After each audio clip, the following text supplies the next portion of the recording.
चव्हाण साहेब, आपण शरददादांची निकटवर्तीय म्हणून जुन्नर तालुक्यात बरेच जण आपल्याला चांगल्या पद्धतीने ओळखतात. काय असेल घोषणा, आपल्याला काय अंदाज आहे? तर 2017 पासून मी शरददादांसोबत आहे. म्हणजे जेव्हा दादा तालुक्यात आले तेव्हा त्यांचा फाउंडर 2007 पासून हो तालुक्यात आले तेव्हापासून सुरुवातीचा कार्यकर्ता, म्हणजे पहिला त्यांचा मित्र होतो, मित्राचं रूपांतर कार्यकर्त्यात झालं.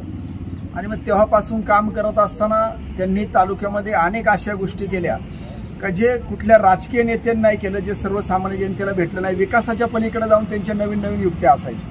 मोफत सामुदायिक विवाह सोहळे असतील, 10वीच्या विद्यार्थ्यांना त्यांचं घरपोच प्रत्येकाच्या घरी जाऊन त्यांचं अभिनंदन करणे असेल, अशा अनेक गोष्टी.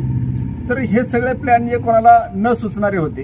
त्यामुळे उद्याच्या काळात दादांचा जो काही प्लॅन असेल, हा प्लॅन ना मी सांगू शकत ना त्यांच्या घरातले सुद्धा कोणी सांगू शकत. म्हणजे थोडक्यात सांगू का, आम्ही शरददादांना जवळून ओळखतो म्हणजे असं का त्यांनी जर त्यांच्या उजव्या हाताने खाल्लं ना तर त्यांच्या डाव्या हाताला सुद्धा खबर नसते. त्यामुळं जेवण जेवण ते पण महत्वाचं आहे. म्हणजे त्यांनी जर उजव्या हाताने जेवण केलं तर ते त्यांच्या डाव्या हाताला खबर नसते. असं ते व्यक्तिमत्व आहे, संयमी, आणि कुठल्याही गोष्टीचा स्फोट होऊन देत नाही. योग्य वेळी योग्य निर्णय होतो आणि थोडंसं वेगळेपण असतं, इतरांपेक्षा वेगळं करायचं ही दादांची एक हटके जुनी सवय आहे.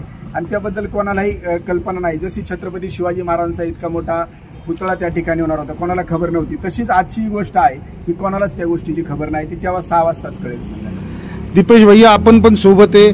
निलेशजींनी आता जे सांगितलं हे आपल्याला मान्य आहे का आपल्याला घोषणा काय होणार ही माहिती आहे? निलेशजींनी जे सांगितलं त्याच्यामध्ये 100% सत्यता आहे. त्याचं कारण असं आहे की शरददादा सोनवणे एक व्हिजनरी नेता आहे. जुन्नर तालुक्याला काय पाहिजे, जुन्नर तालुक्याच्या लोकांना काय पाहिजे, युवा जे आहेत, जे तरुण आहेत त्यांना काय पाहिजे, जे ज्येष्ठ आहेत त्यांना काय पाहिजे, ज्या महिला भगिनी आहेत त्यांच्यासाठी काय आवश्यकता आहे, त्यांच्यासाठी काय गरजेचं आहे, या सगळ्या गोष्टींचा सारेसार विचार करून जुन्नर तालुका कसा प्रगतीपथावर नेता येईल याच्या एक एक पाऊल मार्गक्रमण करण्याचं शरददादांचं जे काम सुरू आहे त्याचाच एक भाग आज संध्याकाळी कदाचित एक त्यातलं थोडासा तो एक ज्याला काय म्हणतो आपण निर्णय आहे.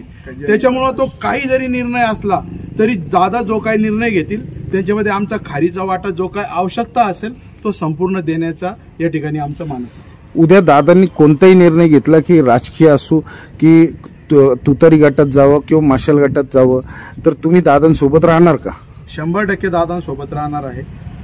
दादा कुठं जरी गेले तरी मला एवढी खात्री आहे, जुन्नर शहरातील आमच्या तमाम माझ्या सर्व सहकारी मित्रांना एवढी खात्री आहे की दादा हे स्वतःच्या विकासासाठी नाही तर जनतेच्या आणि जुन्नर तालुक्याच्या विकासासाठी आपला कुठला असेल तो समाजहिताचा निर्णय घेतात. त्याच्यामुळं दादा कुठं जातात आणि कुठं येतात ह्याच्यापेक्षा आम्हाला जुन्नर तालुक्याला विकासासाठी जे काय पाहिजे ते जे आम्हाला मिळवण्याचा प्रयत्न करतात हे सगळ्यात महत्त्वाचं. धन्यवाद.